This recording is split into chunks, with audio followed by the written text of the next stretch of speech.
excrement wagon, where presidents of national nations can dress and act like strippers on national television.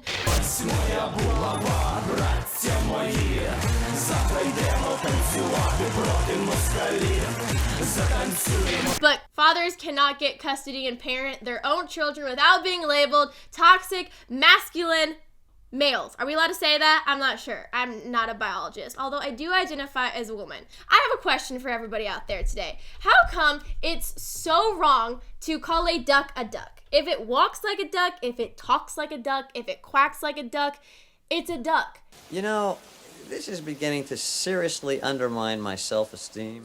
So why aren't we allowed to call men that? Well, here's the answer to that question. They don't seem to exist anymore. So what truly happened to masculine men? Where did they go? And how do we fix this? So if you guys have been paying attention to the news at all, which really doesn't mean much these days considering they are doing an awful job on reporting on anything that's relevant to my generation today. But at a Florida high school, a 17-year-old 6'6" football player-sized brick wall of a boy pummeled, full-on tackled, bodied a teacher's aide over getting his Nintendo Switch taken away in the middle of class. Now, I don't know about you, but that seems to be a little bit of an overreaction to proper disciplinary actions taken inside the classrooms today.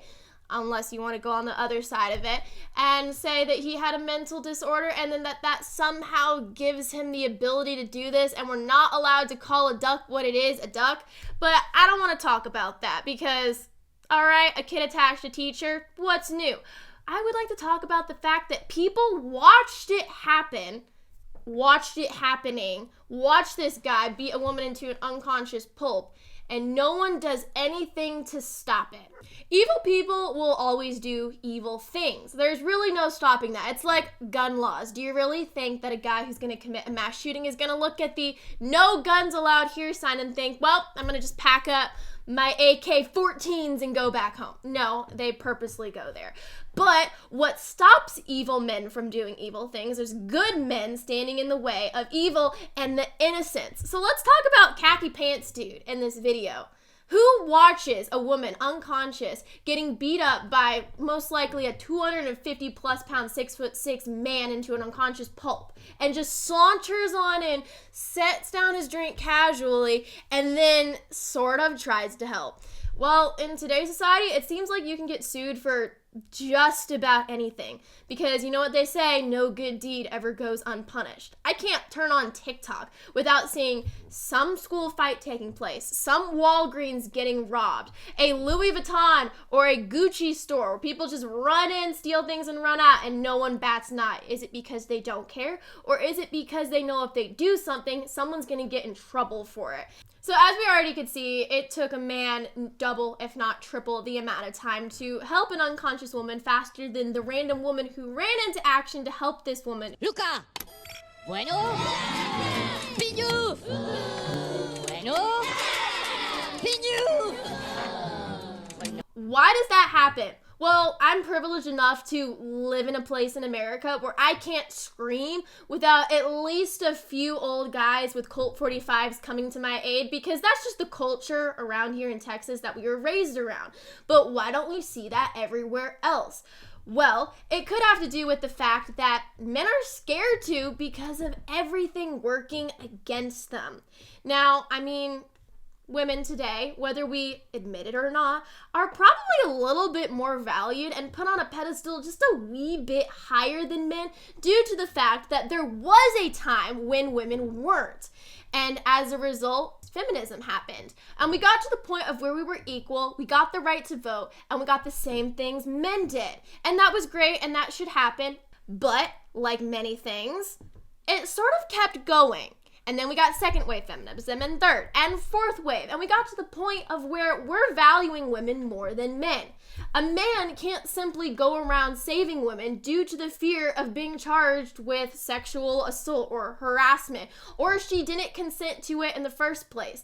I mean, look at our court systems. They favor women over men any day of the week. You know what's insulting as a woman? That we are held to lower standards than our men counterparts. We're not held accountable the same way, which isn't that what we were fighting for in the first place? Men fill our prison systems much more than women do. Now, you could argue that that is because that men commit more crimes. Fair, whatever. But women and men who commit the exact same crimes, women have less bail, they receive fewer convictions, and they're given lighter sentences. Why is that? Well, I could maybe give you a few guesses, is that women are less intimidating, you have a little bit more empathy towards them, and the fact that, well, you don't really think that she could do it now, could you? I mean, look at all these cop shows. You're always looking in on the guy, and the guy looks like he definitely was the one who done it, and then it does a 180, and it looks like, oh yeah, it was this chick. Plot twist, because no one would assume that a woman could commit crimes like that. But they actually can't. But are they held accountable the same way that men are? I mean, I don't want to take it to an extreme, but let's just look at rape accusations for a second.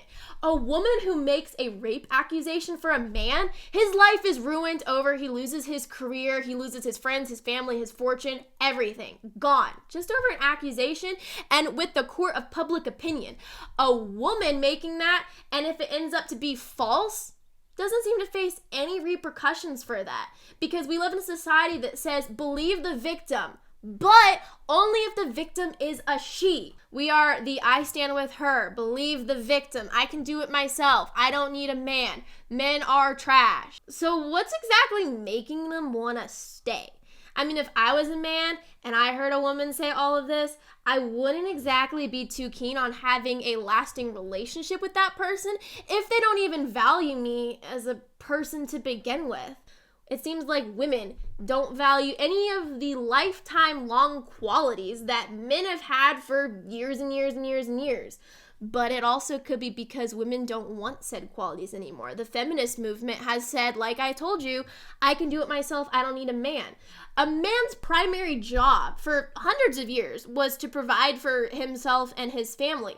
But if we live in a society where a woman could do that, they don't need anybody else, well then that quality that a man was bringing to the table is now long gone. But the feminist movement today would say they don't want masculine men. They want men like Harry Styles, for instance.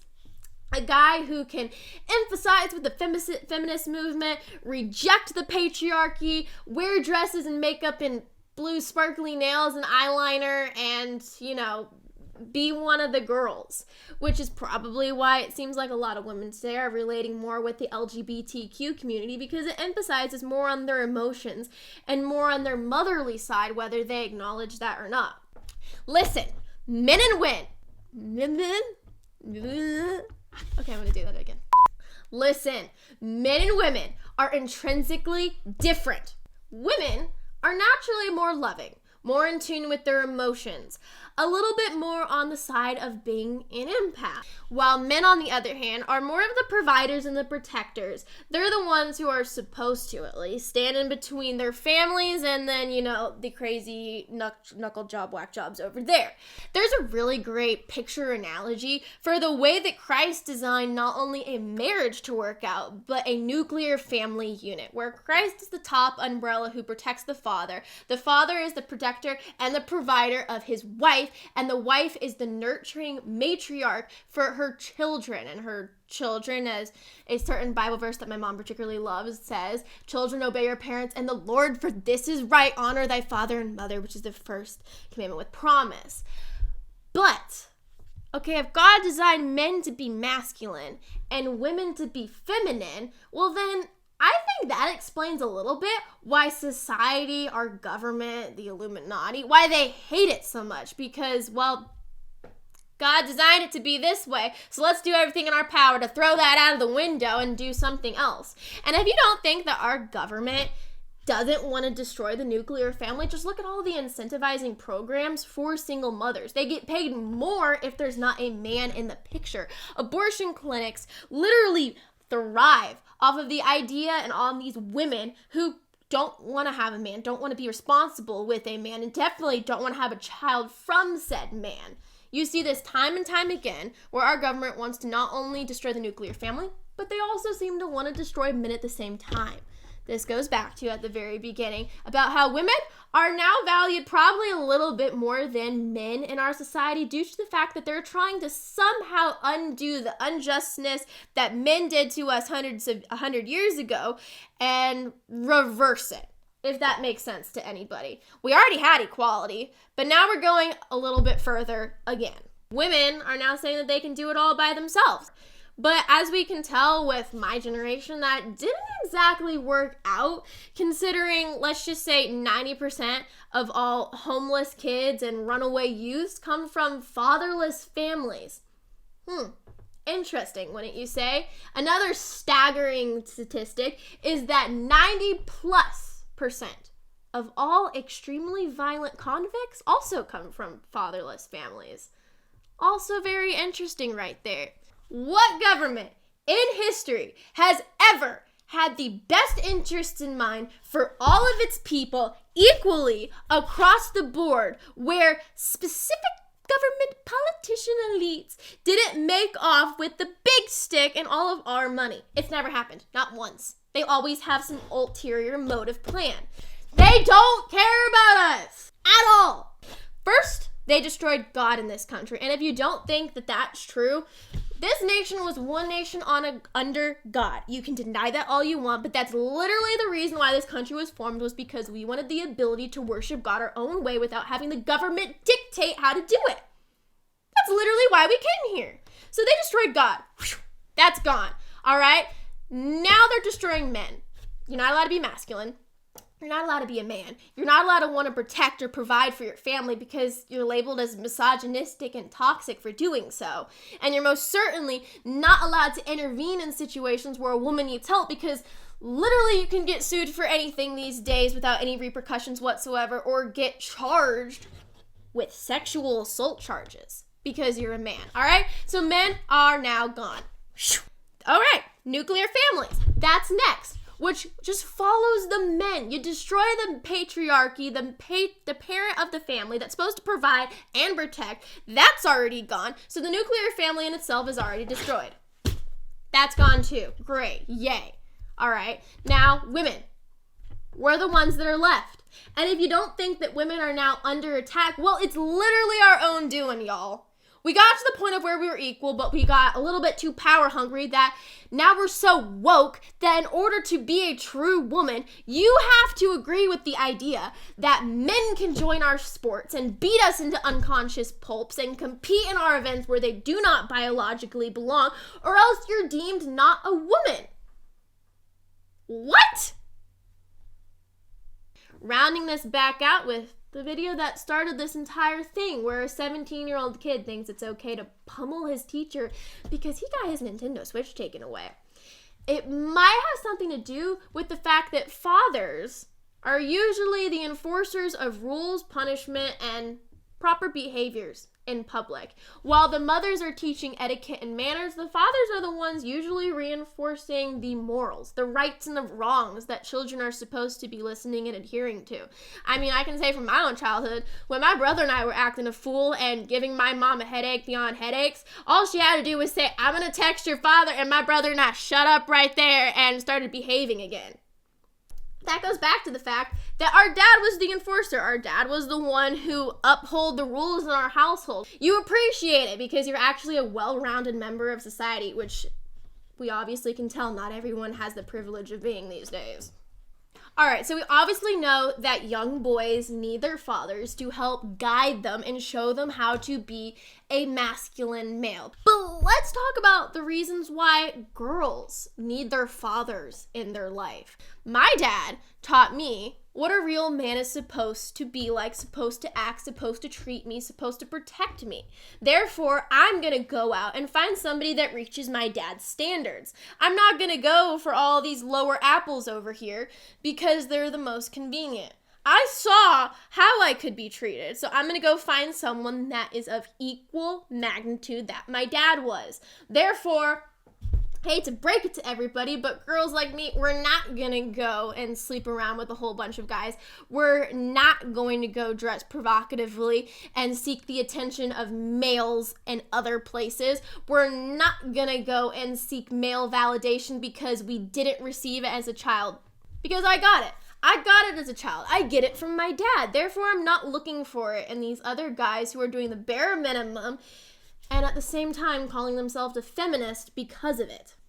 Okay, there's a saying where hard times make strong men make weak men, and then weak men make hard times. And the cycle continues. But I'm here to offer you guys this cycle. A lack of fathers creates girls who are willing to settle for, lack of a better word, complete douches. And then as a result, if they were to have a child together, that douche probably gonna leave. And then you have this cycle of women who aren't valuing masculine men but can't create masculine men because, well, they chose the douchebag to begin with. A douche can't teach a boy how to be a man. A douche can only make another douche. A woman can't do that because that's not what she was designed to create. But how do we fix this? Well, the answer is simple. Stop punishing men because they're being masculine, and then stop calling a girl a pick-me because she's not settling for the douchebags and she's actually looking for a guy who can do what a guy is designed to do, provide and protect. You know, there was this great sermon that I actually listened to recently where it was talking about how women put out what they receive. You give her a house, she makes it a home. You give her groceries, she makes you a meal. You give her a child, she'll give you the future. And I thought that was pretty interesting. At the end of the day, we need both feminine women and we need masculine men. But more importantly, it would probably be for the best if everybody started taking accountability for their own actions as well as responsibility for their jobs in society that they have. Men, protect, provide, serve. Women, also serve, but also what you take in to put out at equal, if not a greater magnitude. And I think that's really important. And the only way this is ever actually going to happen is if we start being a God-fearing country again. Because without God, morality is simply objective and anyone can decide what they want to do. But we know that there's a God. We know that there is a way that he designed us to be, and I intend on following that way to the best of my ability or to a T. Take the kid at the beginning again. It's awful what had happened, but I can almost 100% say that he got that morality from not having both of his parents around in the way that he deserved. Same thing goes for everybody out there in the world. We need men, we need women, and we need them equally. And it's about time that we started acting like that again as a society together. At least then, hopefully, eventually we could get this country and more importantly, this entire world back on track. Alright, y'all, I hope you enjoyed today's video. And remember to go follow all of these socials that are listed below. Very convenient for you guys to find. Remember, though, question everything. Even me.